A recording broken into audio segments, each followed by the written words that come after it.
রাসূল বললেন যে তোমরা মহিলাদের মসজিদে আসতে বাধা দিও না। যদি অন্ধ থাকেন তাকেও কিন্তু ইসলাম ছাড় দেয়নি মসজিদে আসার ব্যাপারে, মসজিদে আসতেই হবে তাকে। পৃথিবীরও আগে থেকে এই বাইতুল্লাহ আছে এবং এই বাইতুল্লাহ কেন্দ্রিক পৃথিবী গড়ে উঠেছে, পৃথিবী কেন্দ্রিক মসজিদ নয়, বরং মসজিদ কেন্দ্রিক কিন্তু পৃথিবী গড়ে উঠেছে।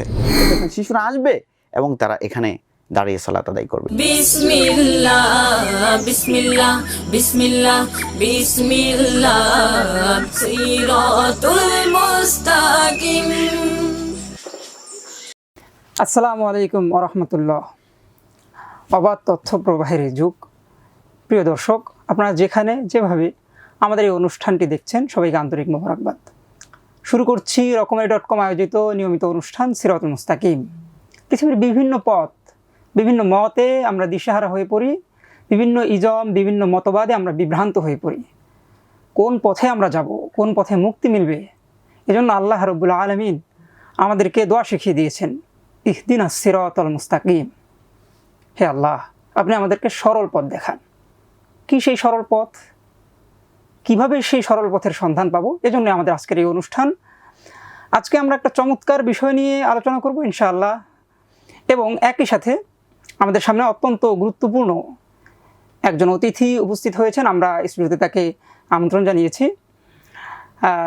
মাওলানা জুবাইর আহমদ, যিনি বাইতুল শফিক জামে মসজিদের খতিব এবং তিনি অত্যন্ত বিদগ্ধ একজন লেখকও বটে। আমরা তার সাথে আপনাদেরকে পরিচয় করে দিচ্ছি। আসসালামু আলাইকুম ওয়া রাহমাতুল্লাহ। জুবাইর ভাই, আপনি অত্যন্ত কষ্ট করে অনেক দূর পথ পাড়ি দিয়ে অনেক ব্যস্ততার মধ্যেও আমাদের আমন্ত্রণ আপনি রক্ষা করেছেন। আপনাকে আমরা ধন্যবাদ দিয়ে ছোট করতে চাচ্ছি না। আপনাকে কৃতজ্ঞতা জানাচ্ছি রকমারির এই সুন্দর আয়োজনে আমাকে যুক্ত করার জন্য, এবং পাশাপাশি এই অনুষ্ঠানের কলাকৌশলী যারা আছেন এবং রকমারি.com-এর পরিবার এত সুন্দর চমৎকার একটি আয়োজনের জন্য আমি তাদেরকে আন্তরিক মোবারকবাদ জানাচ্ছি। প্রিয় দর্শক, আমরা আজকে যে বিষয়টি নিয়ে আলোচনা করব সেটি হলো মসজিদ এবং মসজিদমুখী কালচার। মসজিদ একটা সময় আমাদের সংস্কৃতির কেন্দ্র ছিল। ধীরে ধীরে আমরা সেই কেন্দ্র থেকে দূরে সরে গিয়েছি এবং যার ফলে আমাদের মধ্যে নানা ধরনের কালচারাল টানাপোড়েন তৈরি হয়েছে। আমরা আজকে আমাদের সম্মানিত অতিথির কাছ থেকে আমরা শুনব যে মসজিদ এবং মসজিদমুখী কালচারের নানাবিধ আলোচনা ইনশাআল্লাহ তাআলা। জোয়ার ভাই, আমরা আপনার কাছে প্রথমেই এই প্রশ্নটা রাখব যে মসজিদ আসলে কি, মসজিদের পরিচয়টা কি, আমাদেরকে একটু বলবেন। নাহমাদুহু ওয়া নুসাল্লি আলা রাসূলিহিল কারীম, আম্মা বা'দ। আউযু বিল্লাহি মিনাশ শাইতানির রাজীম। বিসমিল্লাহির রহমানির রহিম। ওয়া আন্নাল মাসাজিদা লিল্লাহি ফালা তাদউ মা'আল্লাহি আহাদা। সাদাকাল্লাহুল আযীম। আমাদের প্রিয় মঞ্জুর ভাই এবং সম্মানিত দর্শকবৃন্দ, আমি যে আয়াত পড়েছি সূরা জিনের 18 নম্বর আয়াত, আল্লাহ তাবারাকা ওয়া তাআলা বলছেন, নিশ্চয়ই মসজিদ তো কেবলই আল্লাহর জন্য, আল্লাহর স্মরণের জন্য, আল্লাহর ইবাদতের জন্য মসজিদ সমূহ। ফালা তাদউ মা'আল্লাহি আহাদা, তোমরা সেখানে আল্লাহ ছাড়া অন্য কাউকে ডেকো না। কোরআনুল কারীমের এই আয়াতে যেমন মসজিদ মাসাজিদ আছে, তেমনিভাবে অন্যান্য জায়গায় অন্যান্য আয়াতে মসজিদ মাসাজিদ প্রসঙ্গ আল্লাহ রাব্বুল আলামিন আলোচনা করেছেন। তো এই মসজিদ শব্দটির অস্তিত্ব কোরআনুল কারীমে একাধিকবার এসেছে, আমরা জেনেছি। মসজিদ শব্দটি আরবি এবং এর উৎপত্তি সাজাদা ইয়াসজুদু সিজদা থেকে। ইসমে মাকান, জরফে মাকান, যেটা ইসমে জরফ মাকান।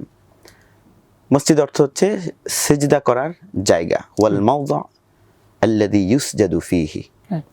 এটা ওই জায়গা যেখানে আল্লাহ রাব্বুল আলামিনকে সিজদা করা হয়। পরিভাষায়, ইসলামের পরিভাষায় মসজিদ হলো ওই জায়গা অথবা ওই ঘর যাকে স্থায়ীভাবে জমাতবদ্ধভাবে নামাজ আদায়ের জন্য নির্মাণ করা হয়েছে, সেটি মসজিদ। আলহামদুলিল্লাহ। মসজিদ এটা কি মানে আমাদের আমরাই শুধু দেখছি, নাকি এটা কি অনেক পূর্ব থেকে বা আদম আলাইহিস সালাম থেকে বা এর আগেও ছিল কিনা? মসজিদ তো পৃথিবীর শুরুটাই মসজিদ কেন্দ্রিক। আচ্ছা, পৃথিবী সম্প্রসারিত হয়েছে মসজিদ কেন্দ্রিক, পৃথিবীর অস্তিত্ব এসেছে মসজিদ কেন্দ্রিক। আচ্ছা, সূরা আলে ইমরানের 96 নম্বর আয়াতে আল্লাহ রাব্বুল আলামিন বলেছেন, ইন্না আউওয়ালা বাইতিন ওয়াদিআ লিন-নাস লাল্লাযী বিবাক্কাতা মুবারাকা ওয়া হুদাল লিল আলামিন। মানুষের জন্য যে ঘর বানানো হয়েছে, ওয়াদিআ লিন-নাস, আউওয়ালা বাইত, প্রথম যে ঘর, সেটাই মক্কায়। তো এই ঘর নির্মাণ করা হয়েছে প্রথম। এই ঘর কেন্দ্রিক কিন্তু পৃথিবী ক্রমে চারপাশে বেড়েছে এবং সম্প্রসারিত হয়েছে।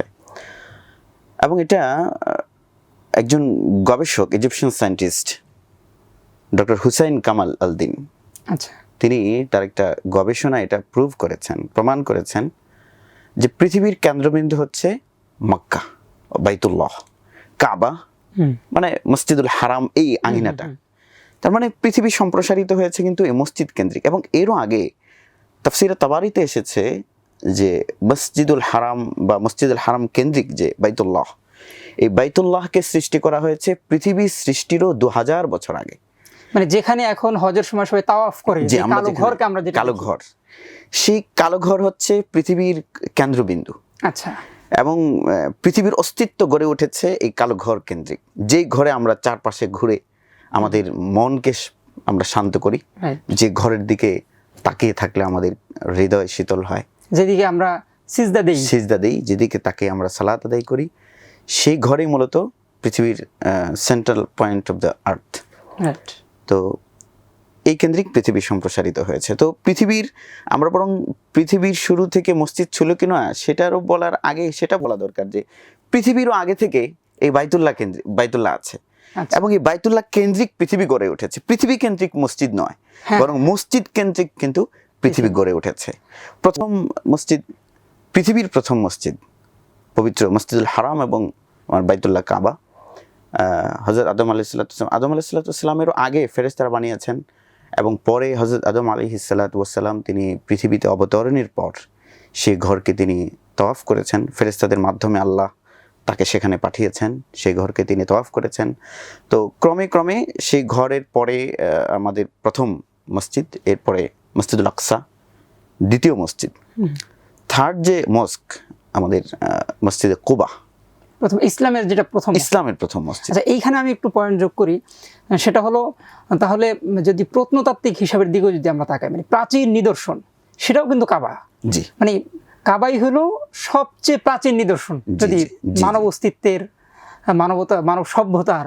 জি, এখানে একটা বিষয় আছে যে আমরা বিশ্বাস করি কোনো ঐতিহাসিকের ইতিহাস গবেষণা, কোনো প্রত্নতাত্ত্বিকের গবেষণা ভুল করতে পারে, কিন্তু কোরআনের বক্তব্য কখনো ভুল করবে না। ভুল করা অসম্ভব। আমাদের মস্তিষ্ক ভুল করতে পারে। আল্লাহ রাব্বুল আলামিন যা বলেছেন, আমাদের মস্তিষ্কের চেয়েও, কম্পিউটারের চেয়েও, গুগলের চেয়েও, বিজ্ঞানীদের গবেষণার চেয়েও মজবুত তথ্যের উৎস হলো পবিত্র কোরআন। যে তথ্যের উৎস কখনো ভুল করতে পারে না, অসম্ভব, সেটা হয় না। মানুষের জ্ঞানের ঊর্ধ্বে, মানুষের জ্ঞান যেখান থেকে, যে উৎস থেকে মানুষের মেধা যেখান থেকে জ্ঞান নেবে, সেটা হলো কোরআন। সে কোরআন সন্দেহাতীত ভাবে বলে দিয়েছে, ইন্না আউওয়ালা বাইতিন ওয়াদিআ লিন-নাস লাল্লাযী বিবাক্কা। সুতরাং এতে আমাদের কোনো সন্দেহ নেই যে কোনো বিজ্ঞানের গবেষণা যদি এটার পক্ষে বিপক্ষে গেল কি গেল না, সেটা আমরা এখানে দেখার বিষয় নয়। বরং যদি পক্ষে যায় ওয়েলকাম, আর যদি কোরআনের এই বক্তব্যের বিপক্ষে কোনো গবেষণা কেউ যদি প্রুভ করতে চায়, সেটা অবশ্যই বাতিল হবে এবং কোরআনের সেই বক্তব্যই শাশ্বত চিরন্তন সত্য বলে পরিগণিত হবে। সুতরাং এটা আমাদের কাছে একেবারে স্পষ্ট। আল্লাহ রাব্বুল আলামিন যা জানিয়েছেন যে পৃথিবীর অস্তিত্ব গড়ে উঠেছে একটি মসজিদ কেন্দ্রিক, পৃথিবী সম্প্রসারিত হয়েছে। শুধু আমাদের বাংলাদেশের ঢাকা নয়, আমাদের সমাজের অস্তিত্ব মসজিদ কেন্দ্রিক নয়, বরং পৃথিবীর অস্তিত্বটাই মসজিদ কেন্দ্রিক। আলহামদুলিল্লাহ। আপনি বলছিলেন ওই যে যেটা থার্ড মসজিদ, তৃতীয় মসজিদ এবং ইসলামের প্রথম মসজিদ হওয়ার কথা। রাসূলুল্লাহ সাল্লাল্লাহু আলাইহি ওয়াসাল্লাম আল্লাহ তাবারাকা ওয়া তাআলার নির্দেশে তিনি যখন মক্কা থেকে মদিনায় এসেছেন, হিজরত করেছেন, সে সময় মদিনায় মানে তিনি প্রবেশ পথে তিনি যখন প্রবেশ করছেন, সেই সময়ই তিনি কুবাতে অবস্থান করেছেন। গ্রাম, মূলত কুবা একটি কূপ, একটি কুয়া, সেই কুয়া কেন্দ্রিক আসলে গ্রামের নাম হয়েছে। তো এই কুবাতে অবস্থানরত অবস্থায় রাসূলুল্লাহ সাল্লাল্লাহু আলাইহি ওয়াসাল্লাম তিনি মদিনায় এসে প্রথম যে কাজটি করেছেন সেই কাজটি হলো মসজিদ নির্মাণ। আচ্ছা। এখান থেকে আরেকটা বিষয়, মুসলমানদের যে নগর মহানগর, মুসলমানদের যে সিটি, মুসলমানদের পল্লী, রাইট। এই পল্লীর যে পরিকল্পনা হবে, নগর পরিকল্পনায় কিন্তু মসজিদ ইজ এ মাস্ট। সেখানে মসজিদ মানে নগর কাঠামোর প্রথম বিষয়টা হবে মসজিদ। আচ্ছা। মুহাম্মদ রাসূলুল্লাহ মদিনায় গেছেন, এখনো তিনি রাষ্ট্রপতি হননি, এখনো তিনি ইসলামী রাষ্ট্র প্রতিষ্ঠা করেননি, তখনও কিন্তু তিনি প্রথম যে কাজটি করেছেন সেটি মসজিদ নির্মাণ করেছেন, এবং সেই মসজিদ মসজিদে কুবা।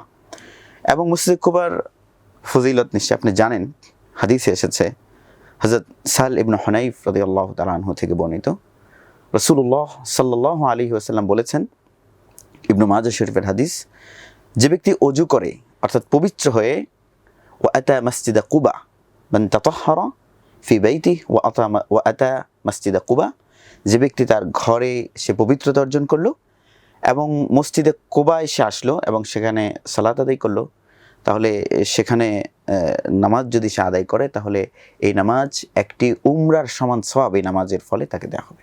আল্লাহু আকবার। তো এই ফজিলত আছে রাসূলের প্রথম মসজিদ। এবং প্রথম মসজিদের ব্যাপারেও রাসূলুল্লাহ সাল্লাল্লাহু আলাইহি ওয়াসাল্লাম স্পষ্ট করে বলেছেন।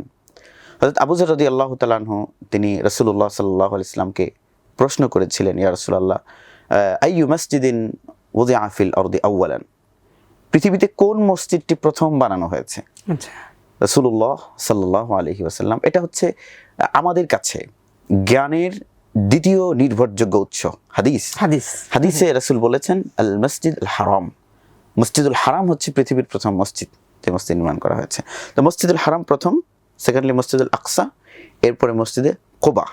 রাসূলুল্লাহ সাল্লাল্লাহু আলাইহি ওয়াসাল্লাম হিজরতের সময় যে মসজিদ নির্মাণ করেছেন, এরপরে ধারাবাহিকভাবে মসজিদ নির্মিত, মসজিদে নববী হয়েছে, এরপরে আস্তে আস্তে করে আমাদের সমাজ, আমার বিভিন্ন পৃথিবীর দেশান্তরে সেই মসজিদের চেতনা, মসজিদের স্পিরিট সেটা ছড়িয়ে পড়েছে। আলহামদুলিল্লাহ। এখন আমরা প্রসঙ্গক্রমে এটা জানতে চাই যে এই যে মসজিদ নির্মাণ করলেন রাসূল সাল্লাল্লাহু আলাইহি ওয়াসাল্লাম কুবাতে, এই মসজিদ নির্মাণে তার আদর্শটা কি ছিল? মানে কোন তরিকায় মসজিদ নির্মাণ করলে এটা সুন্নাহ তরিকা মতে মসজিদ নির্মাণ করা হবে? রাসূলুল্লাহ সাল্লাল্লাহু আলাইহি ওয়াসাল্লাম তিনি যখন মসজিদ নির্মাণ করবেন তখন একটা জায়গা নির্বাচন করা হয়েছিল। আচ্ছা। সেই জায়গাটা ছিল দুই এতিমের। আচ্ছা। তারা যখন শুনলো, মদিনাবাসী তো রাসূলকে ওয়েলকাম জানানোর জন্য তারা দুই প্রস্তুত এতিম ছিল। মানে কি, মানে তারা দুই ভাই ছিলেন, দুজনেই হ্যাঁ, এতিম? জি, দুজনেই এতিম। তো মদিনাবাসী রাসূলকে সততই এটা খুবই স্বাভাবিক, যেমন একজন নেতা তিনি আমাদের এলাকায় আসছেন, তাকে আমরা কিভাবে স্বাগত জানাবো? মুহাম্মদুর রাসূলুল্লাহ, যেন তেন নেতা নন, রাইট, যাকে স্বয়ং আল্লাহ পৃথিবীর সর্বশ্রেষ্ঠ লিডার বানিয়েছেন। যদিও মক্কাবাসীরা তাকে চিনতে পারে নাই, মক্কাবাসী পরে চিনেছে, হ্যাঁ, পরে কিন্তু সেই চিনেছে। সময় পর্যন্ত তারা চিনতে পারেনি। রাসূলকে তারা স্বাগত জানালো, এবং এই যে স্বাগত জানানোর বিভিন্ন ওয়ে, এটা কিন্তু মানুষের মাঝে ছড়িয়ে পড়েছিল। মানুষ হৃদয় থেকে সেটা অনুধাবন করতে পেরেছিল যে তিনি আসলে আমাদের এখানে শান্তি প্রতিষ্ঠিত হবে, আচ্ছা, তিনি আসলে আমরা নিরাপত্তা পাবো। তো তখন মসজিদ নির্মাণ হচ্ছে। রাসূলুল্লাহ সাল্লাল্লাহু আলাইহি ওয়াসাল্লামের কাছে ওই দুই এতিম, তারা যে দুজনের এই জায়গা, তারা এসে বলেছিল, ইয়া রাসূলুল্লাহ আমরা এই জায়গাটুকু দিয়ে দিতে চাই।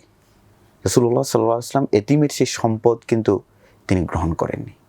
আচ্ছা, তিনি সেই জায়গা টাকা দিয়ে, অর্থ দিয়ে সেই জায়গা তিনি কিনে নিয়েছিলেন। মানে তিনি একটা সুযোগ নিতে চাইছেন তা না? সুযোগ নেননি তিনি, হ্যাঁ, হ্যাঁ। বরং এতিমের প্রতি যে, এতিমের মালের প্রতি যে শ্রদ্ধা, সেই শ্রদ্ধা মুহাম্মদ রাসূলুল্লাহ দেখিয়েছেন, এবং সেখানে তিনি সবাই মিলে তখন সহযোগিতা করে সেই মসজিদের জায়গা কেনা হয়েছিল, এবং সেই জায়গা ওয়াকফ তো অবশ্যই ওয়াকফ করে সেই জায়গা নির্মাণ করা হয়েছে। এবং মুহাম্মদুর রাসূলুল্লাহ সাল্লাল্লাহু আলাইহি ওয়াসাল্লামের যে মসজিদ, সেই মসজিদে কিন্তু আমাদের যে এখন খুব সুন্দর করে ডেকোরেশন করার যে একটা প্রতিযোগিতা আমাদের সমাজে শুরু হয়েছে, এটা কিন্তু তখন ছিল না। এবং সেই মসজিদ খেজুর পাতার ছাউনি এবং খেজুর গাছের ডাল, বিভিন্ন এই ধরনের উপকরণ দিয়ে, কাঁচা ইট দিয়ে তৈরি করা হয়েছে। এবং সেই মসজিদে আবু বকর ওমর ওসমানের মতো মহান ব্যক্তিরা সালাত আদায় করেছেন। আজকে আমাদের মসজিদগুলো খুব সুন্দর করে ডেকোরেটেড হচ্ছে, সাজানো হচ্ছে, লাইটিং হচ্ছে, কিন্তু আমাদের ঈমান সেই আবু বকর ওমর ওসমান আলীর ঈমানের আদলে কিন্তু আমাদের ঈমানকে আমরা সাজাতে পারছি না। আমাদের মানে মসজিদ কেন্দ্রিক যে সমাজ গড়া, এটা আমরা পারছি না। মসজিদ তখন তো মসজিদ সমাজের কেন্দ্রবিন্দু, আর এখন আমরা মসজিদকে কেবল ইবাদতগাহ বানিয়ে রেখেছি, যে কারণে আমাদের যে বিভিন্ন সমস্যা, আপনি ক্যাসিনো যে সংস্কৃতি গড়ে উঠেছে অদৃশ্য, আমরা দেখিনি, হঠাৎ করে দেখতে পাচ্ছি, এগুলো এর ফসল। মসজিদ কেন্দ্রিক রাসূল মানুষকে টেনেছেন এবং মসজিদের বিভিন্ন ফাজাইল তিনি বর্ণনা করেছেন এবং মসজিদের আমরা গুরুত্ব। এইদিকে যাচ্ছিলাম যে হ্যাঁ, ফাজাইলের কথায় আমরা জানি যে রাসূলুল্লাহ সাল্লাল্লাহু আলাইহি ওয়াসাল্লামের খুব প্রিয় একজন সাহাবী অন্ধ ছিলেন, তিনি দেখতে পেতেন না। আব্দুল্লাহ ইবনে উম্মে মাকতুম, জি, হযরত আবু হুরায়রা রাদিয়াল্লাহু তাআলা আনহু থেকে বর্ণিত, মুসলিম শরীফের হাদিস। তিনি এসে রাসূলুল্লাহ সাল্লাল্লাহু আলাইহি ওয়াসাল্লামকে বললেন, ইয়া রাসূলুল্লাহ, আমি তো চোখে দেখতে পাই না, আর আমাকে ধরে নিয়ে মসজিদে আসবে, আমাকে মসজিদে আসার কাজে হেল্প করবে, এমন কাউকে আমি পাচ্ছি না। আচ্ছা, আপনি কি আমাকে মসজিদে আসা থেকে রুখসত দেবেন? আমাকে কি অনুমতি দেবেন যেন আমি ঘরে নামাজ পড়ে নেই? রাসূল বললেন, হাল তাসমাউন নিদা, তুমি কি আজান শুনতে পাও? তোমাকে যে আহ্বান করা হয় তুমি কি সেটা শুনতে পাও? সেই সাহাবী তিনি অন্ধ ছিলেন, তিনি বললেন যে ইয়া রাসূলুল্লাহ, না, আমি শুনতে পাই। রাসূলুল্লাহ সাল্লাল্লাহু আলাইহি ওয়াসাল্লাম বলেন, ফাআজিব, যদি তুমি আজান শুনতে পাও তাহলে অবশ্যই তুমি সে আজানে সাড়া দাও, মুয়াজ্জিনের সে ডাকে তুমি সাড়া দাও। আমরা যারা আছি, আমাদের সমাজে কত পার্সেন্ট মানুষ অন্ধ? যদি অন্ধ থাকেন, তাকেও কিন্তু ইসলাম ছাড় দেয়নি মসজিদে আসার ব্যাপারে, মসজিদে আসতেই হবে তাকে। রাসূলুল্লাহ সাল্লাল্লাহু আলাইহি ওয়াসাল্লাম সুস্থ মানুষকে তো ছাড় দেনই, বরং তিনি বলেছেন যে আমার ইচ্ছে হয় যে আমি কাউকে বলি খড়কুটো একত্র করার জন্য। খড়কুটো একত্র করা হলে আমি ঘুরে বেড়াই যে কে মসজিদে আসেনি, যারা মসজিদে আসেনি। যদি নারী এবং শিশুদের বিষয়টি আমি চিন্তা না করতাম, তাহলে আমি তাদের ঘরগুলো পুড়ে দিতাম যারা মসজিদে আসেনি। এত কঠোর করে রাসূলুল্লাহ সাল্লাল্লাহু আলাইহি ওয়াসাল্লাম মসজিদে আসার ব্যাপারে তিনি এই বিধান জারি করেছেন যে মসজিদে আসতেই হবে। এবং আমরা আসলে যেটা জানি যে নফল নামাজ মসজিদের থেকে ঘরে পড়া উত্তম, রাসূলুল্লাহ সাল্লাল্লাহু আলাইহি ওয়াসাল্লাম। এবং শামাইলে তিরমিজিতে হাদিস আছে, রাসূলুল্লাহ সাল্লাল্লাহু আলাইহি ওয়াসাল্লামকে প্রশ্ন করা হয়েছিল, ইয়া রাসূলুল্লাহ, নফল নামাজ কোথায় পড়া হবে? তিনি বললেন যে তোমরা কি দেখো না আমার ঘর এবং মসজিদ কত কাছে? আচ্ছা, এরপরও কিন্তু আমি চাইলেই তো আমার নফল নামাজগুলো আমি মসজিদে পড়তে পারি, এরপরও আমি নফল নামাজগুলো ঘরে পড়ছি। আচ্ছা, নফল নামাজ ঘরে পড়া উত্তম, আচ্ছা। আর ফরজ নামাজ মসজিদে পড়তেই হবে। মানে এইটার কারণ কি, অনেকটা আমরা যদি এইভাবে বলি যে ঘরের মধ্যেও যেন একটা মসজিদের একটা আবহ থাকে। জি, এবং আমরা কিন্তু আজকে ঘরে ইবাদতের কোনো পরিবেশ থাকে না। আপনি যদি কোনো বাসায় যান, আমরা আসলে যারা ইমাম হিসেবে দায়িত্ব পালন করি, আমাদেরকে বিভিন্ন সময় মুসল্লিদের যে আবেগ, মুসল্লিদের ভালোবাসার আহ্বান রক্ষার্থে তাদের বাড়িতে যেতে হয়। আমরা গিয়ে দেখি যে ঘরে হয়তো কোনো নায়িকার ছবি ঝুলানো আছে, এই ধরনের কোনো কিছু, মানে ঘরে অ্যাটলিস্ট ইবাদতের পরিবেশ নাই। যে কারণে হচ্ছে কি, ঘরে তো মায়েরা তাদের বাচ্চাদের নিয়ে সালাত আদায় করবেন, একেবারেই শিশু যারা তাদের নিয়ে সালাত আদায় করবেন, এবং ঘর কেন্দ্রিক ঘরে উঠবে নামাজের সংস্কৃতি, সেটা আমরা আজকে কিন্তু হারিয়ে ফেলেছি সেই জায়গাটা। এখন আমাদের ঘরগুলোতে স্টার জলসার চর্চা আছে, সেখানে তারা দেখছেন বাচ্চাদের সহ, কিন্তু নামাজের যে চর্চা সেই চর্চা নেই আমাদের। সকালবেলায় কোরআন তেলাওয়াতের যে সংস্কৃতি, আমাদের হাজার বছরের ঐতিহ্য, সেই ঐতিহ্য কিন্তু এখন হারিয়ে যাচ্ছে। এবং একই সাথে মসজিদে যে মক্তব ছিল সেটা হারিয়ে যাচ্ছে, যে কারণে যে মাদককে আমরা নিয়ন্ত্রণ করতে পারছি না। শুধু ৮৩,১৬০ কোটি টাকার ইয়াবা খাচ্ছে এক বছরে। এবং এই যে ঢাকা বিশ্ববিদ্যালয়কে আজকে দৈনিক কালের কণ্ঠ 2017 সালের 4 নভেম্বর একটা এডিটোরিয়ালে তারা একটা এডিটোরিয়াল লেখা হয়েছিল যে ঢাবি এবং বুয়েট মাদকের আখড়া। কেন? এটার পেছনে বড় একটা কারণ হচ্ছে মসজিদমুখী যে সংস্কৃতি, কোরআনমুখী যে সংস্কৃতি, এই সংস্কৃতি থেকে আপনি হয়তো প্রশ্ন করবেন, অনেকে প্রশ্ন করবেন যে এটা কি করে সম্ভব যে কোরআন না থাকার কারণে মাদক হচ্ছে। হ্যাঁ, আমি দেখি যে আমাদের হাটহাজারীর যে বিশাল ক্যাম্পাস, সেই ক্যাম্পাসে কিন্তু একই সাথে যদি আমাদের জেনারেল শিক্ষাঙ্গনগুলো তালাবদ্ধ করে সেখানে যদি একটা অভিযান চালানো হয়, আর হাটহাজারী, নানুপুর, জামিয়া ইমদাদিয়া, লালবাগ, এই যে ক্যাম্পাসগুলো আমাদের আছে, এই ক্যাম্পাসগুলোতে যদি অভিযান চালানো হয়, আমি বিশ্বাস করি যে এই ক্যাম্পাসগুলোতে একজন মাদকাসক্ত ছাত্র পাওয়া যাবে না, একটাই আবার ট্যাবলেটও পাওয়া যাবে না হাটহাজারী, নানুপুর, লালবাগে। কিন্তু বিশ্ববিদ্যালয়গুলো এখন তো আমরা দেখছি যে বিভিন্ন সময় টেলিভিশনে রিপোর্ট হচ্ছে, পত্রিকাগুলো বলছে বিশ্ববিদ্যালয়গুলোর এই অবস্থা কেন। এখন হাই স্কুল থেকে, ইভেন প্রাইমারি স্কুল থেকে শিক্ষার্থীরা মাদকের যে তালিম সেটা তারা সেখান থেকে নিচ্ছে। এটার পেছনে মূল কারণ হলো যেখানে কোরআন আছে, হাটহাজারীতে কোরআন আছে, মাদক নেই, আর আমাদের শিক্ষাঙ্গনগুলোতে কোরআন নেই, এখানে মাদক। তো আমরা যতই মসজিদের সংস্কৃতি থেকে, কোরআনের সংস্কৃতি থেকে বেরিয়ে আসছি, আমাদের কিন্তু মাদক গ্রাস করে নিচ্ছে এবং একটা অন্ধকার সমাজে আমাদেরকে ঠেলে দিচ্ছে। সেজন্য আমাদের ওই সমাজে ফিরে আসতে হবে আমাদের। ইনশাআল্লাহ জহুর ভাই, আমরা আরো গুরুত্বপূর্ণ আরো কিছু আলোচনা আপনার কাছ থেকে শুনবো। আমরা ছোট একটা বিরতি নেব। প্রিয় দর্শক, আমরা ছোট্ট একটা বিরতিতে যাচ্ছি। বিরতির পরে আবার আমরা আগের আলোচনায় ফিরে আসবো, ততক্ষণ আমাদের সঙ্গেই থাকুন। বিসমিল্লাহ বিসমিল্লাহ বিসমিল্লাহ বিসমিল্লাহ সিরাতুল বিরতির পরে আমরা আবার আমাদের আগের আলোচনায় ফিরে যাচ্ছি। জহুর ভাই, আপনি বলছিলেন মসজিদে গমনাগমনের ফজিলত সম্পর্কে আলোচনা করছিলেন, গুরুত্ব সম্পর্কে কথা বলছিলেন। এখন ফজিলত সম্পর্কে আমাদেরকে যদি একটু জানান। রাসূলুল্লাহ সাল্লাল্লাহু আলাইহি ওয়াসাল্লাম মসজিদে মুসলমানদের আসতে হবে এ ব্যাপারে তিনি যেমন কঠোরভাবে গুরুত্ব আরোপ করেছেন, তেমনিভাবে তারা আসলে যে অনেক পুরস্কার তারা পাবেন সে বিষয়গুলো অসংখ্য হাদিসে বর্ণিত হয়েছে। রাসূলুল্লাহ সাল্লাল্লাহু আলাইহি ওয়াসাল্লাম বলেছেন, যে ব্যক্তি মসজিদে আসবে, মুসলিম শরীফের হাদিস, মসজিদে বাড়ি থেকে পবিত্র হয়ে সে যখন মসজিদে আসতে থাকবে, তখন তার প্রত্যেকটি পদক্ষেপে, মানে প্রত্যেকটি কদমে তার গুনাহ ক্ষমা করা হবে এবং তার একটি সওয়াব লিখে দেওয়া হবে এবং তার জন্য জান্নাতে একটি স্তর উন্নীত করা হবে। এবং আরও অন্যান্য হাদিসে এসেছে, রাসূলুল্লাহ সাল্লাল্লাহু আলাইহি ওয়াসাল্লাম তিনি বলেছেন যে কোনো মুসলমান যখন ঘর থেকে পবিত্র হয়ে মসজিদের দিকে আসতে থাকে, সে তখন আল্লাহর মেহমান হয়ে যায়। আর আল্লাহ তার মেহমানকে প্রপারলি তিনি সমাদর করবেন, নিরাপত্তা দেবেন, সমাদর করবেন। সে যা চাবে সে তা আল্লাহ রাব্বুল আলামিন, তার চাওয়াটা যদি তার জন্য কল্যাণ করা হয় সেটা আল্লাহ পূর্ণ করবেন। অন্য হাদিসে, মুসলিম শরীফের হাদিস, হযরত আবু হুরায়রা রাদিয়াল্লাহু তাআলা আনহু থেকে বর্ণিত, রাসূলুল্লাহ সাল্লাল্লাহু আলাইহি ওয়াসাল্লাম বলেছেন, মান গাদা ইলাল মসজিদ আও রাহা, যে ব্যক্তি সকাল বিকাল মসজিদে গমনাগমন করবে, আ'আদাল্লাহু লাহু নুজুলান, তার জন্য আল্লাহ রাব্বুল আলামিন আপ্যায়নের, মানে জান্নাতি আপ্যায়নের ব্যবস্থা করে রাখবেন। সে যতবার মসজিদে গমনাগমন করবে ততবারের জন্য। মানে এটা কি মৃত্যুর পরে? হ্যাঁ, অবশ্যই। আচ্ছা, মানে জান্নাতে তার জন্য, সে যে মসজিদে গমনাগমন করছে, এইটার বিনিময় তার জন্য, এটার বিনিময়ে আল্লাহ রাব্বুল আলামিন তার জন্য, আল্লাহ তো দুনিয়াতেও তাকে রিওয়ার্ড দেবেন, বিভিন্নভাবে তার কল্যাণের দরজাগুলো আল্লাহ খুলে দেবেন। অবশ্যই অবশ্যই। আরেক হাদিসে রাসূলুল্লাহ সাল্লাল্লাহু আলাইহি ওয়াসাল্লাম বলেছেন, হযরত বুরাইদা রাদিয়াল্লাহু তাআলা আনহু থেকে বর্ণিত হাদিস, এবং হাদিস আবু দাউদ শরীফে বর্ণিত হয়েছে, রাসূলুল্লাহ সাল্লাল্লাহু আলাইহি ওয়াসাল্লাম বলেছেন, বাশশিরিল মাশাঈনা ফি যুলমি ইলাল মাসাজিদ বিন নূরিত তাম্মি ইলা ইয়াউমিল কিয়ামা, বিন নূরিত তাম্মি ফি ইয়াউমিল কিয়ামা।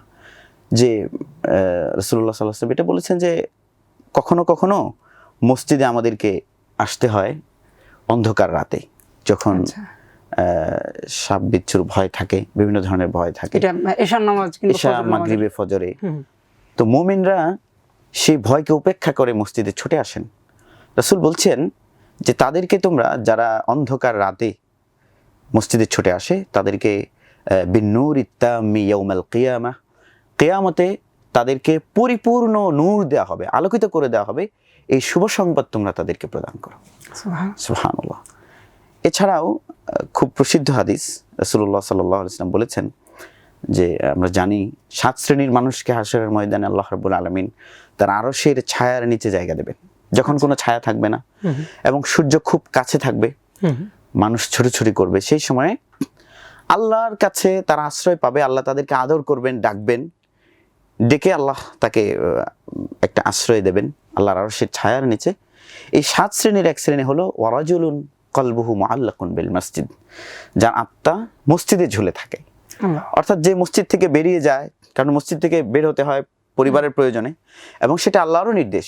সূরা জুমার 10 নম্বর আয়াতে আল্লাহ বলেছেন, ফাইদা কুদিয়াতিস সালাতু ফান্তাশিরু ফিল আরদ ওয়াবতাগু মিন ফাদলিল্লাহ, যখন নামাজ পড়া শেষ হয়ে যায় তখন তোমরা বেরিয়ে পড়ো, ফান্তাশিরু ফিল আরদ, জমিনে ছড়িয়ে পড়ো, ওয়াবতাগু মিন ফাদলিল্লাহ, এবং সেখানে আল্লাহর ফজল, আল্লাহ তোমাদের জন্য যে সমৃদ্ধি রেখেছেন, রিজক রেখেছেন, সেগুলো তোমরা অনুসন্ধান করো।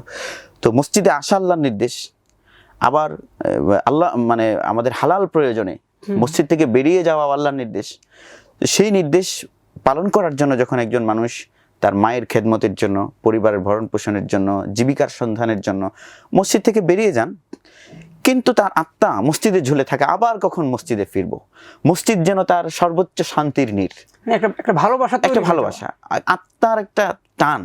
মানে তার আত্মা যেন মসজিদে অদৃশ্য সুতোয় বাঁধা, সেখান থেকে বেরিয়ে গেল আবার কখন ফিরবে, এ নিয়ে তার মনটা আনচান করতে থাকে।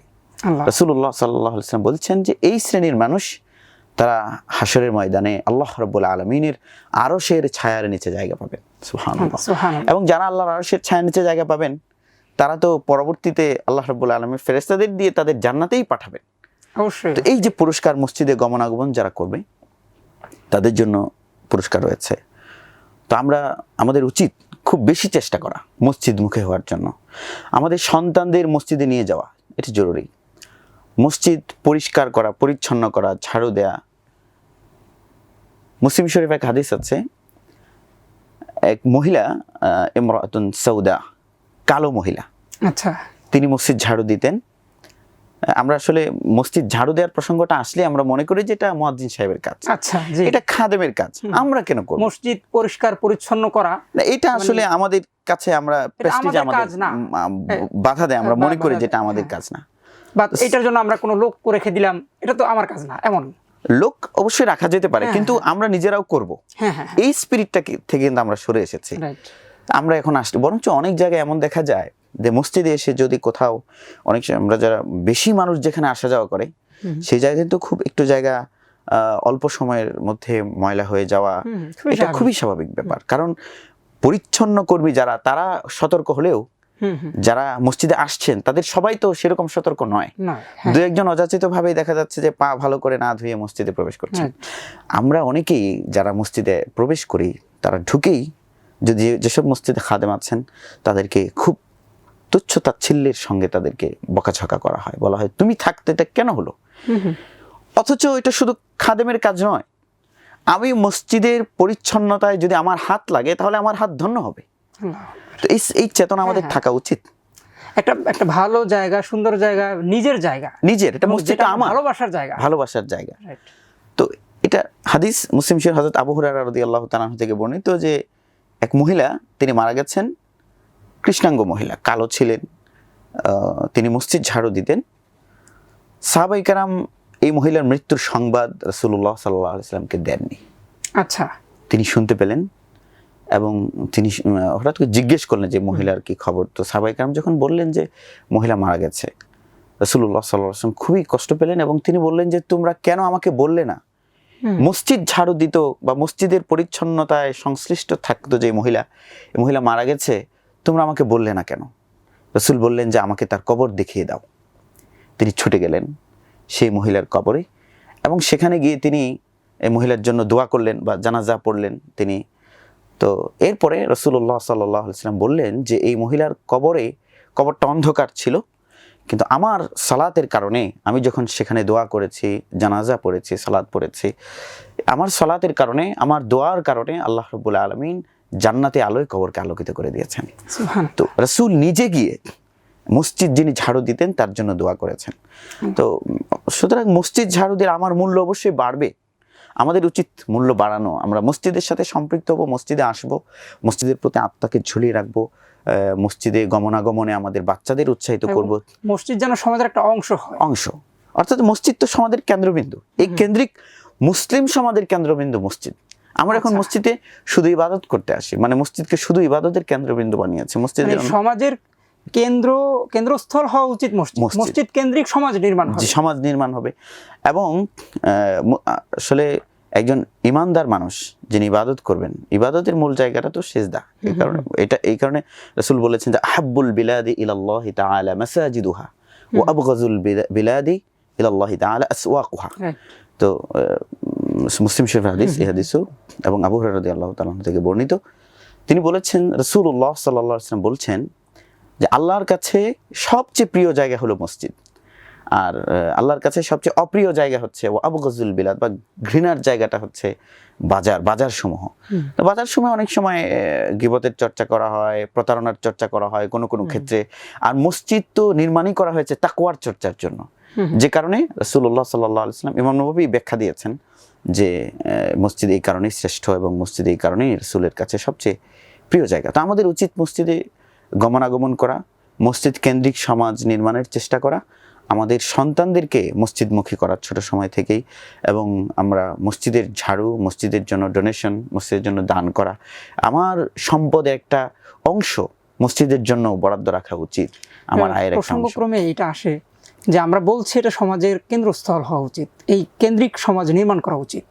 তো মসজিদ কিভাবে সমাজের উপরে প্রভাব ফেলে, এই প্রশ্নটা আমরা এই জন্য করছি যে আমরা দেখছি সমাজের সবচেয়ে মানে অভাবের যে দৃশ্য, সবচেয়ে করুণ দৃশ্যটা আমার মসজিদের সামনে দেখি। আমরা দেখি যে আপনিও আপনার মসজিদেও হয়তো দেখছেন বা অন্যান্য জায়গার মধ্যেও যে ভিক্ষুক বা অভাবী যারা আছেন তারা মসজিদের সামনে তাদের লাইন থাকে।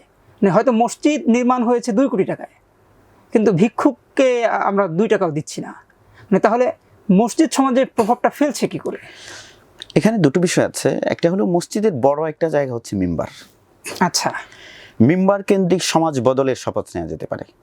আচ্ছা, আমরা অনেক সময় বিভিন্ন কথা শুনি যে ইমামরা, খতিবরা মাদকের বিরুদ্ধে কথা বলেন না, এগুলো অযাচিত কথা। আচ্ছা, আমি পার্সোনালি কিছুদিন পর পর, আপনার 2-3 মাস পর পর মাদক নিয়ে সিরিজ আলোচনা করা হয় আমাদের এখানে, এবং সমাজের যত সমস্যা আছে, আপনি ধরুন একজন মহিলার দিকে আপনি তাকাচ্ছেন, আমাদের যে আইন, রাষ্ট্রীয় আইন, এই আইনগুলোতে সেটা কতটা নিষিদ্ধ করবে যে একজন যুবক আমার বোনের দিকে তাকাতে পারবে না? না, এটা তো অসম্ভব এইভাবে আইন করে নিষিদ্ধ করা। তো কিন্তু আল্লাহ আইন করেছেন। হ্যাঁ, হ্যাঁ, মানে এটা মিম্বার থেকে কিন্তু এই বিষয়টা নিয়ন্ত্রণ করা সম্ভব। মানে ব্যভিচার তো করবেই না, হ্যাঁ, ধর্ষণ তো করবেই না, বরং অযাচিতভাবে একজন নারীর দিকে সে তাকাবেও না। তাকালে অত্যন্ত শ্রদ্ধা, মানে আপনি একজন বৃদ্ধা নারীর দিকেও যদি তাকায় সে শ্রদ্ধার সাথে তাকাবে, অবনমিত দৃষ্টি রাখবে। এবং রাসূল এই কথাও বলেছেন যে এক দৃষ্টি, মানে যেটা অযাচিতভাবে যে দৃষ্টিটা চলে যায় সেই দৃষ্টিটাকেও সে সংযত করবে। এটা হচ্ছে একটা বিষয়। আরেকটা হলো যে শ্রদ্ধার বিষয়, নারীদের প্রতি শ্রদ্ধা দেখানো, সেটা তো ইসলাম বলেছে। কোরআনের সূরা নূরের 30 এবং 31 নম্বর আয়াতে আল্লাহ রাব্বুল আলামিন বলেছেন, কুল্লিল মুমিনিনা ইয়াগুদ্দু মিন আবসারিহিম। আপনি হে রাসূল, আপনি পুরুষদের বলে দিন, মুমিনদের, তারা যেন তাদের দৃষ্টিকে অবনমিত রাখে। এই যে মেসেজ, এই মেসেজকে আমরা কোথায়, রাষ্ট্রীয় বা বিভিন্ন সামাজিক সোশ্যাল যেসব অর্গানাইজেশন আছে তারা কি কথা বলে যে তোমরা নারীর দিকে তাকিও না? সেটা তো আমরা শুনি না। কিন্তু মসজিদ কিন্তু এই মেসেজটা দিচ্ছে আমাদের, এটা আল্লাহর আইন, তোমরা তাদের দিকে তাকাবে না। মানে যে তাকানোতে বিভিন্ন ধরনের সমস্যা, তাকালেই তো এটা সহজাত একটা বিষয়, মানুষকে আল্লাহ সৃষ্টি করেছেন সেটা দিয়ে, সেটাকে আল্লাহ কন্ট্রোল করেছেন। এই যে ধর্ষণ তো দূরের কথা, লা তাকরাবুজ জিনা, ব্যভিচার তো দূরের কথা, ব্যভিচারের আগে দৃষ্টি, ব্যভিচারের আগে ফোনালাপ, আজকে পরকীয়া হচ্ছে ফোনালাপ থেকে। এই বিষয়গুলো কন্ট্রোল করার জন্য বড় একটা ওয়ে হচ্ছে মিম্বার। আচ্ছা, এবং আমাদের গণমাধ্যম, আজকে গণমাধ্যমের কথা আমরা বলি যে আমাদের গণমাধ্যম ইসলামিক গণমাধ্যম, আমি তো মনে করি যে একটা বড় গণমাধ্যম হচ্ছে মিম্বার। কারণ অনেক বড় একটা মিডিয়া। আপনি বাংলাদেশের কোন একটা টেলিভিশন চ্যানেল একসাথে 7 কোটি মানুষ দেখছে আপনি সেটা বলতে পারবেন না, কিন্তু আমি বলতে পারি যে একসাথে বাংলাদেশে 7 কোটি 8 কোটি মুসলমান একসাথে প্রতি শুক্রবার দুপুর 12:30 থেকে 1:45 পর্যন্ত এতটুকু সময় কিন্তু তারা মিম্বারের কাছে থাকেন, এবং তারা যেখানেই থাকুক সেইখানে মিম্বারে তারা চলে যাচ্ছে, মিম্বারের কাছে চলে যাচ্ছে, মিম্বার থেকে মেসেজ নেওয়ার জন্য তারা বসে আছেন। তো আমরা মিম্বারগুলোকে যদি প্রপারলি কাজে লাগাতে পারি, আমরা যদি এখানে রাষ্ট্রও যদি আন্তরিক হয়, নিয়ন্ত্রণ নয়, বরং খতিবদের যেসব উপকরণ দরকার, আমাদের বাজেটে 10,000 কোটি টাকা থাকুক না, খতিবদের জন্য গবেষণার যত পেপারস দরকার, বই পুস্তক দরকার, সেগুলো যদি আমরা তাদেরকে সরবরাহ করে দিই, সামাজিকভাবে হোক রাষ্ট্রীয়ভাবে হোক, সেগুলো দিয়ে তাদেরকে ভালো লেকচার দেওয়ার, ভালো বক্তব্য রাখার। আমাদের সমাজে ধর্ষণ আছে, এই যে যৌতুকের বিরুদ্ধে অভিযান, অন্য ধর্মগুলো যেখানে যৌতুকের ব্যাপারে কথা আছে, হ্যাঁ, এরপরে সতীদাহ প্রথা ছিল, মুহাম্মদ রাসূলুল্লাহ নিজে একজন বিধবাকে তিনি স্ত্রীর মর্যাদা দিলেন, এবং এই বিধবাদের পেছনে অর্থ খরচ করলে মুসলিম শরীফের হাদিসে বলা হয়েছে যেটা আল্লাহর রাস্তায় জিহাদের সমান সওয়াব হবে। কত বড় কথা! এই কথাগুলো যদি আমরা বলে দেই, নারীর প্রতি মানুষ শ্রদ্ধাশীল হবে। এবং কন্যা সন্তান, এখন ভারতে কোটি কোটি ভ্রূণকে হত্যা করা হচ্ছে, এখন আমাদের পার্শ্ববর্তী দেশে যখন তারা দেখছে, এরকম বিবিসি রিপোর্ট আছে, আমাদের জাতীয় দৈনিকগুলোর রিপোর্ট আছে, যে যখন তারা দেখছে কন্যা সন্তান হবে, তখন তারা চেহারাকে কালো করে তারা সেই ভ্রূণকে হত্যা করে ফেলছে। আর মুহাম্মদ রাসূলুল্লাহ বললেন যে যে ব্যক্তি মান কানা লাহু সালাসু বানাতিন, যার একের পর এক কন্যা হচ্ছে, ফাসাবারা আলাইহিন্না, সে ধৈর্য ধারণ করেছে, তাকে খাবার দিয়েছে, তাকে পানীয় দিয়েছে, তাকে শিক্ষা দিয়েছে। রাসূলুল্লাহ সাল্লাল্লাহু আলাইহি ওয়াসাল্লাম বলেছেন যে কুন্না লাহু সিতরাম মিনান নার, এই কন্যারা হাসরের ময়দানে এই পিতামাতার জন্য জাহান্নামের আড়াল হয়ে যাবে। অন্য হাদিসে রাসূল বলেছেন যে এই কন্যার পিতারা জান্নাতে থাকবে।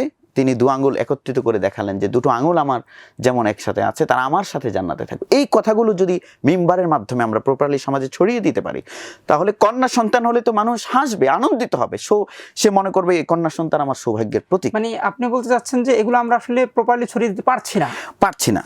হ্যাঁ, এখানে ইমামদের প্রশিক্ষণ, সরকারি যে প্রশিক্ষণ আছে সেটা খুবই ভালো, কিন্তু প্রশিক্ষণে কতটা ইমামদেরকে মিম্বার কাজে লাগানোর প্রশিক্ষণ দেওয়া হয় সেটা দেখার বিষয়। আপনার মিম্বার কাজে লাগানোর জন্য ভালো করে প্রশিক্ষণ এর ব্যবস্থা করা উচিত। আপনি বলছিলেন মসজিদ কিভাবে, আমি সেটাই বলছি যে এবং মাদকের বিরুদ্ধে আমরা বক্তব্য রাখছি, মাদকের বিরুদ্ধে, সন্ত্রাসের বিরুদ্ধে মসজিদের মিম্বার থেকে যদি আলোচনা হয়, সমাজ তো বদলে যাবে। মানুষ মাদক, এবং যদি মসজিদে শপথ করানো হয় যে আমরা মাদকের বিরুদ্ধে আমরা বলিষ্ঠ ভূমিকা পাই, সামাজিক আন্দোলন, শুধু সরকারের পক্ষে মাদক নির্মূল সম্ভব নয়, বরং আমরা যখন মসজিদ কেন্দ্রিক সামাজিক আন্দোলন গড়ে তুলব, তখন আমাদের মাদক নির্মূল হবে। এবং বিশাল আর্থিক ক্ষতি, এই দেশে যত রোড অ্যাক্সিডেন্ট হয়, এই রোড অ্যাক্সিডেন্টের 30%, এটা বিশ্ব স্বাস্থ্য WHO বলছে যে আমাদের দেশে এক বছরে 24,000 মানুষ মারা যাচ্ছে, 24,000 মানুষ মারা যাচ্ছে শুধু সড়ক দুর্ঘটনায়। এবং সড়ক দুর্ঘটনায় 24,000 মানুষের 30% মানুষ আবার মারা যাচ্ছে শুধু ড্রাইভাররা রাতের বেলায় গাঁজা খেয়ে, মদ খেয়ে গাড়ি চালায়, এই কারণে। তো এই যে 30% যদি আমি হিসেব করে দেখেছি, সম্ভবত 7,200 জন হয়, 7,200 মানুষের প্রাণ যাচ্ছে ড্রাইভারদের মাদকাসক্তির কারণে। আমরা মাদক নিয়ন্ত্রণ করতে পারছি না, আমাদের দেশে হাজার হাজার কোটি টাকা রাষ্ট্রীয়ভাবে খরচ হচ্ছে, আমাদের ক্ষতি হয়ে যাচ্ছে মাদকের কারণে। তো মাদকের এই ক্ষতি তো থাকবে না যদি আমরা মিম্বারগুলোকে কাজে লাগাতে পারি। এবং ইমামদের একই সাথে স্বাবলম্বী করারও কিন্তু একটা প্রশ্ন থাকে, সেটা তো অবশ্যই আছে। সেটা মানে আমরা কিন্তু একই সাথে এটাও দেখি যে অনেক সময় ইমাম সাহেব তিনি তার যে মেসেজ থ্রো করতে চান সেটা কিন্তু তাকে বাধা দেওয়া হয়। হ্যাঁ, এই কারণে ইমামদের ট্রেনিং করাতে হবে। ট্রেনিং এটা আমাদের শুধু সরকারের দায়িত্ব না, আমাদের ধর্মীয় নেতৃবৃন্দ যারা আছেন তারাও উদ্যোগ গ্রহণ করা উচিত। এবং ইমামদের প্রশিক্ষণ করানো, ইমামদের বক্তব্যের যে বিভিন্ন কলাকৌশল, সেগুলো তাদেরকে, গবেষণার কৌশল, সেগুলো তাদেরকে উৎসাহিত করা। এবং ইমামদের আপনি যেটা বললেন যে প্রপার সম্মানী, সেটা প্রপার সম্মানীটা আমি ইনশাল্লাহ পরে কোনো বলবো। মসজিদদের সমাজের কেন্দ্রবিন্দু হতে পারে, মানে সমাজ বদলে দিতে পারে মসজিদ, এর একটা বিষয়। আর এটা হলো আপনি বলছিলেন যে গরিব মানুষ, আসলে আমাদের মসজিদগুলো একটা সময় মসজিদের পাশে হাসপাতাল থাকতো, আচ্ছা আজকে সেটা নেই। মসজিদ কেন্দ্রিক গরিব মানুষদের জন্য উপকার করা আমরা একটু চেষ্টা করলেই পারি। আপনি আমার মসজিদের প্রসঙ্গ বলেছিলেন একটু আগে, যে আমরা ইতিমধ্যে ঘোষণা করেছি যে আমি মুসল্লিদের বলেছি যে আপনারা 10% যাকাত আমাদের যুবকদের দিয়ে দিন। আমরা যুবকদের দিয়ে একটা কমিটি বা এই ধরনের এলাকার যুবক যারা আছে সবাই যদি 10% যাকাত দেন, সেক্ষেত্রে 1 লাখ, 2 লাখ, 3 লাখ টাকা আসবে। আমি টার্গেট করব যে আমার মহল্লায় টাকার জন্য, আমার মহল্লায় অর্থের অভাবে স্কুলে যেতে পারবে না, মাদ্রাসায় যেতে পারবে না, শিক্ষাঙ্গনে যেতে পারবে না, তার শিক্ষাটা বন্ধ হয়ে যাবে, লেখাপড়া, এমন যেন কেউ না হয়। আমি যাকাতের অর্থটা বিনিয়োগ করতে চাই প্রথমত শিক্ষার সেক্টরে। এই সমাজ আজ থেকে 20 বছর পর যেন এই সমাজের 20টা ছেলে দাঁড়ায় যে মসজিদ কেন্দ্রিক আমাদেরকে যাকাতের অর্থ দিয়ে, স্কলারশিপ দিয়ে, বৃত্তি দিয়ে আমাদেরকে উচ্চশিক্ষার তারা সুযোগ করে দিয়েছে। এটা ইমামরা এবং কমিটির সদস্য যারা আছেন তারা যদি আন্তরিক হন, কমিটির সদস্যর দায়িত্ব যেহেতু টাকা গোনা না, তাদের রেসপন্সিবিলিটি আরো কিছু আছে, সেগুলো যদি তারা প্রপারলি পালন করেন। এবং বিভিন্ন মসজিদে কিন্তু এখন হচ্ছে সোসাইটি, মসজিদ কেন্দ্রিক সোসাইটি গড়ে উঠছে, তারা সোশ্যাল অ্যাক্টিভিটিস, তাদের সমাজসেবামূলক কর্মকাণ্ড আছে। এখানে যদি আমরা আরেকটু কঠিন প্রশ্নটা করি, সেটা হলো দানের যে প্রশ্নটা থাকে, সেটা হলো মানে মসজিদে দান করা এবং মসজিদে না দিয়ে কোনো অভাবীকে দেওয়া, কোনটা বেশি গুরুত্বপূর্ণ? না, গুরুত্বপূর্ণ অবশ্যই, এখানে দুটো বিষয় গুরুত্বপূর্ণ, দুটো সেক্টর কিন্তু আলাদা আলাদা আছে। মসজিদেও দিতে হবে, মিসকিনদেরও দিতে হবে, এবং দারিদ্র বিমোচনের জন্য তো আমাদের বড় একটা জায়গা আছে।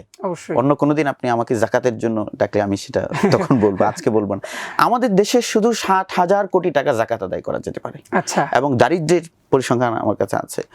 আমরা মসজিদ কেন্দ্রিক, এটা যাকাত আদায়ের দায়িত্ব তো রাষ্ট্র করবে, কিন্তু এই ব্যবস্থা যতদিন না হয়, আমরা যদি মসজিদ কেন্দ্রিক যাকাত আদায়ের একটা পরিকল্পনা করি রাষ্ট্রীয়ভাবে যে মসজিদ, প্রত্যেকটা মসজিদ কমিটি, এবং সেটা এখানে স্বচ্ছতা থাকতে হবে। হ্যাঁ, মানে ট্রান্সপারেন্সি এটা খুবই জরুরি। খুবই জরুরি। এখানে যদি এমন হয় যে যাকাত আদায় হচ্ছে কিন্তু সেটা প্রপারলি ডিস্ট্রিবিউট হচ্ছে না, সেক্ষেত্রে কিন্তু মানুষ দেবে না। বরং প্রত্যেকটা মসজিদ কমিটি বছরে যাকাত আদায় করে তারা যে এটা প্রপারলি ডিস্ট্রিবিউট করেছে, এটা যদি তারা বছর শেষে একটা বোর্ডে তারা যদি লিখে দেয়, এটা যদি একটা হিসেব যদি তারা মানুষের সামনে দেয় যে আমরা এতজনকে স্কলারশিপ দিতে পেরেছি, এতজন শিক্ষার্থীকে আমরা এই ডিগ্রির জন্য খরচ দিতে পেরেছি, দ্বীনি শিক্ষার জন্য মাদ্রাসায় আমরা এতটা হিফজখানায় আমরা বাচ্চাদের খরচ দিতে পেরেছি, এই ধরনের যদি তারা পদক্ষেপ নেন, তাহলে আমার মনে হয় যে এলাকাবাসী যাকাত দেবে এবং প্রচুর পরিমাণ টাকা উঠবে সেখানে। সেই টাকা দিয়ে মসজিদ কেন্দ্রিক দারিদ্র্য বিমোচনের একটা বড় পদক্ষেপ কিন্তু আমরা নিতে পারি। আচ্ছা জুয়েল ভাই, আমরা আরেকটা খুব গুরুত্বপূর্ণ প্রশ্ন আপনাকে করতে চাই, সেটা হলো মসজিদ কি শুধু পুরুষের জন্য নাকি নারীর জন্য? আমরা সেই প্রশ্নের উত্তরটা নেব, তার আগে আমরা আরেকটা ছোট্ট একটা বিরতিতে যাচ্ছি। প্রিয় দর্শক, বিরতির পর্যন্ত এবং বিরতির পরে আমরা আবার আমাদের নিয়মিত আলোচনায় চলে আসব, ততক্ষণ আমাদের সাথেই থাকুন। বিসমিল্লাহ বিসমিল্লাহ বিসমিল্লাহ বিসমিল্লাহ সিরাতুল প্রিয় দর্শক, আমরা আবার আমাদের নিয়মিত আলোচনায় ফিরে যাচ্ছি। আমাদের প্রশ্ন ছিল, মসজিদ কি শুধুই পুরুষের জন্য নাকি নারীরও সেখানে কোনো স্থান আছে? জোয়ার ভাই একটু যদি এই ব্যাপারে। খুবই গুরুত্বপূর্ণ আমাদের বর্তমান প্রেক্ষাপটে এই প্রশ্নটি খুবই জরুরি। আপনি যেটা প্রশ্ন করেছেন, মসজিদে মহিলারা অ্যালাউড কিনা, তা আসলে আসাটা যৌক্তিক কিনা, এ ব্যাপারে আমরা যদি মুহাম্মদ রাসূলুল্লাহর হাদিসের দিকে তাকাই তাহলে দেখতে পাই রাসূলুল্লাহ সাল্লাল্লাহু আলাইহি ওয়াসাল্লামের হাদিস, হযরত আব্দুল্লাহ ইবনে ওমর রাদিয়াল্লাহু তাআলা আনহু থেকে বর্ণিত, আবু দাউদ শরীফের হাদিস। রাসূলুল্লাহ সাল্লাল্লাহু আলাইহি ওয়াসাল্লাম বললেন, লা তামনাউ নিসাআকুমুল মাসাজিদা আচ্ছা ওয়া বুয়ুতুহুন্না খায়রুল লাহুন্না। এখানে এই হাদিস যথেষ্ট মহিলাদের আসার ব্যাপারে আমি মনে করি। রাসূল বললেন যে তোমরা মহিলাদের মসজিদে আসতে বাধা দিও না। একটা বিষয় এরপরে কিন্তু চমৎকার কথা, অবুয়ুতুহুন্না খায়রুল লাহুন্না, তবে এটা জেনে রাখতে হবে তাদের নামাজের সর্বোত্তম জায়গা হচ্ছে ঘর। আচ্ছা, এখানে একটা ব্যালেন্সড যে মহিলারা মসজিদে আসবেন কিনা, এখানে আরেকটা বিষয় দরকার যে তাদের আসা কিন্তু ম্যান্ডেটরি নয়, আচ্ছা জরুরি নয়, বাধ্যতামূলক নয়। যেমন পুরুষের জন্য জামাতে আসতেই হবে, মহিলারা ঘরে, মহিলাদের জন্য, কারণ মহিলা ফিজিক্যালি অনেক বিষয় আছে, আমাদের মায়েরা অনেক কষ্ট করে আমাদের জন্য, সমাজের জন্য, ঘরে থেকে। তো মায়েদের জন্য ইসলাম কষ্ট কমিয়ে দিয়েছে, পুরুষরা কষ্ট করে মসজিদে আসবে এবং আসতেই হবে, আর নারীদের মসজিদে আসার কোনো বাধ্যবাধকতা নাই। এমনকি রাসূল বলেছেন যে তোমরা ঘরে নামাজ পড়ো। আচ্ছা, হ্যাঁ, এবং এই ব্যাপারে হাদিস এটি তোমাদের জন্য উত্তম। জি জি, এবং এই ব্যাপারে অন্য হাদিসে হযরত উম্মে সালামা রাদিয়াল্লাহু তাআলা থেকে বর্ণিত হাদিসে বলা হয়েছে, খায়রু মাসাজিদিন নিসাই কারু বুয়ুতিহিন্না, ঘরের একেবারে নির্জন কোণে তাদের নামাজের হচ্ছে উত্তম জায়গা। আচ্ছা, এখন আমরা নিশ্চয়ই উত্তমের উপরে আমল করা উচিত।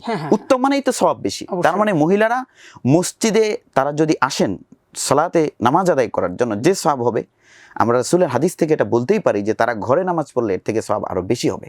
একজন পুরুষ পায়ে হেঁটে কষ্ট করে মসজিদে এসে যে সওয়াব পাবেন, হাদিস থেকে আমার মনে হয় যেটা মহিলারা ঘরে নামাজ পড়লে আরো বেশি সওয়াব পাবেন।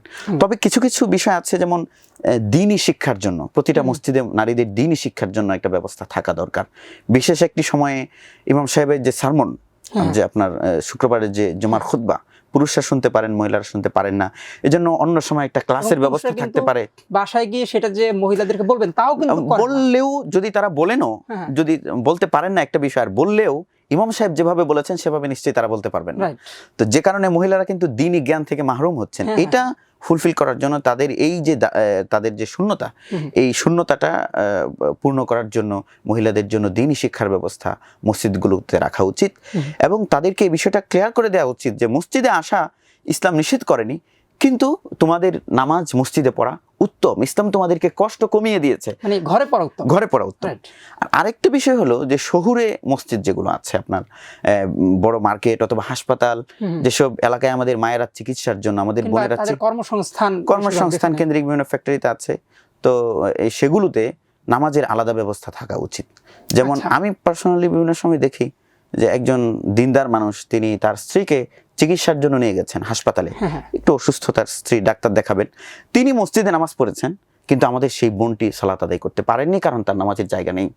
যে কারণে শহরে মসজিদগুলোতে যেখানে অ্যাভেলেবেল আমাদের মা বোনদের বিভিন্ন প্রয়োজনে আসতে হয়, চিকিৎসার মতো এই ধরনের প্রয়োজনে, বা তাদের সেখানে তাদের বিভিন্ন প্রয়োজনে তাদের আসতে হয়, তো সেখানে মহিলাদের জন্য নামাজের ব্যবস্থা রাখা খুবই জরুরি, এটাই মনে করি, যেন তাদেরকে নামাজ কোথায় পড়বেন এটা যেন চিন্তায় না পড়তে হয়। এবং বিভিন্ন জায়গায় লিখে দেওয়া উচিত যে এখানে মহিলাদের জন্য নামাজের ব্যবস্থা আছে, তাহলে যেন আমাদের মায়েরা বোনেরা সেখানে গিয়ে সালাত আদায় করতে পারেন। দুটো বিষয়, মসজিদে তাদের আসা রাসূল নিষেধ করেননি, কিন্তু মসজিদে তাদের না এসে ঘরে নামাজ পড়া তাদের জন্য অবশ্যই অনেক উত্তম এবং সওয়াবের কাজ। তো মহিলারা নিশ্চয়ই সেটাই করবেন যেটা তাদের জন্য সওয়াবের কাজ। আর শহুরে মসজিদগুলোতে তাদের জন্য ব্যবস্থা রাখা উচিত, বিভিন্ন কারণে তারা বাইরে আসেন, সেখানে যেন তারা সালাত আদায় করতে পারে। আলহামদুলিল্লাহ, চমৎকার কথা বলেছেন। এই সাথেই মহিলাদের সাথেই যে বিষয়টা চলে আসে সেটা হলো শিশুদের বিষয়। শিশুদেরকে আমরা মসজিদে কি আনবো নাকি আনবো না? তাদেরকে কি আসলে তাদেরকে ধমকে বের করে দেবো? না, এটা তো কিছুতেই যাচিত নয় যে শিশুরা, আজকে শিশু কারা?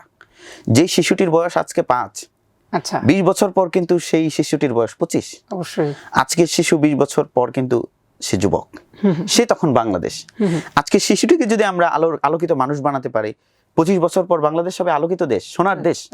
সেজন্য মসজিদ তো নিরাপত্তার জায়গা, মসজিদ থেকেই তারা শিখবে আদব, বিভিন্ন ধরনের ধর্মীয় বক্তব্য, সেগুলো তারা শুনবে মসজিদে এসে। তো আমরা যদি শিশুদেরকে আসার সুযোগ না দেই, পরবর্তী প্রজন্ম তো মসজিদে আসবে না। রাসূল তো মসজিদে আসা নিষেধ করেনই সাল্লাল্লাহু আলাইহি ওয়াসাল্লাম, এবং তিনি শিশুদের জন্য কিন্তু আলাদা কাতার নির্ধারণ করে দিয়েছেন। আচ্ছা, তার মানে একটা সংরক্ষিত একটা স্পেস রাসূল সেটা নির্ধারণ করে রেখেছেন, শিশুরা আসবে এবং তারা এখানে দাঁড়িয়ে সালাত আদায় করবে। যে প্রথমে পুরুষ দাঁড়াবে, শিশুরা দাঁড়াবে, তারপরে শিশুরা দাঁড়াবে, তারপরে নারীরা দাঁড়াবে। অর্থাৎ শিশুদের জন্য জায়গা নির্ধারণ হয়ে গেছে, আছে, যেন তাদেরকে কেউ বাদ দিতে না পারে, আমরা সেটা বলবো। আর আমরা আসলে অনেক সময় না বুঝে আমরা শিশুদেরকে ধমক দেই। যারা আমরা ধমক দেই তাদেরও মনে রাখা উচিত, আমি কিন্তু একসময় শিশু ছিলাম। মানে তারা একটু দুষ্টামি করে, একটু হাসি ঠাট্টা করে, এটা তো খুবই স্বাভাবিক। যিনি ধমক দিচ্ছেন তিনিও হয়তো একসময় করেছেন। তো মসজিদে তো বাচ্চারা আসবে, আর বাচ্চারা একটু দুষ্টুমি করা, এটাকে তো মেনে নেওয়া উচিত আমাদের। বরং দুষ্টুমি যেন না করে সে ব্যাপারে তাদেরকে বোঝানো যায়। তাদেরকে একদিন ডেকে ইমাম সাহেব হুজুর বললেন, বা কমিটির একজন মুরব্বী গিয়ে বললেন, বাবারা তোমরা মসজিদে আসছো, খুবই ভালো, তোমরা মসজিদে আসবে, কিন্তু তোমরা যদি শোরগোল করো তাহলে আমাদের তো নামাজের সমস্যা হয়। খুব বিনয়ের সাথে, কারণ বিনয়ের শিক্ষাটাও কিন্তু তারা আমাদের কাছ থেকে পাবে। তাদেরকে আমরা সুন্দর করে তো বলতে পারি যে তোমরা, এটার সাথে একটু জিনিস অ্যাড করার মতো, যে বাচ্চাদের পোশাক এটা যেন একটু পবিত্র করে দেন তার মা। হ্যাঁ, মানে যিনি মসজিদে যাবেন বাচ্চাকে নিয়ে যাওয়া হবে। হ্যাঁ, এটা আপনি খুব গুরুত্বপূর্ণ ধরেছেন। অনেক বাচ্চারা অপরিচ্ছন্ন হয়ে মসজিদে চলে আসে, এগুলো মায়েরা খেয়াল রাখবেন অবশ্যই।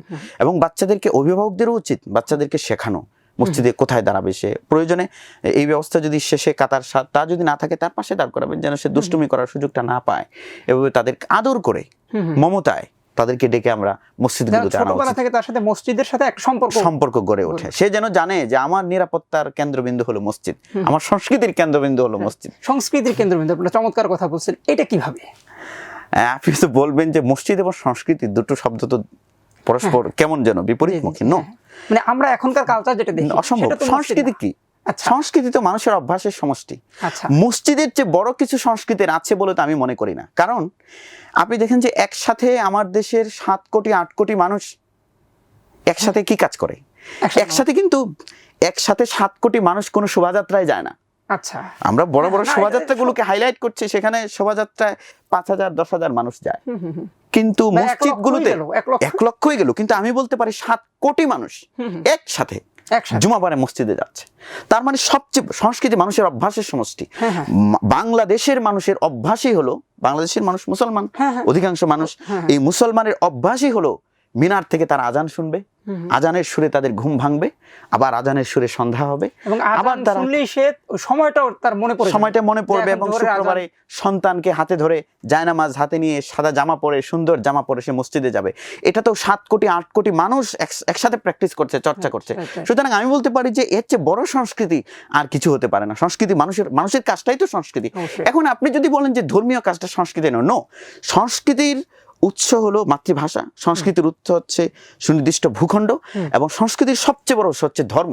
কারণ মানুষ যেসব আচরণ করে, মানুষ যেসব কাজ করে, এই কাজগুলোর ফাউন্ডেশন, ভিত্তি হচ্ছে ধর্ম।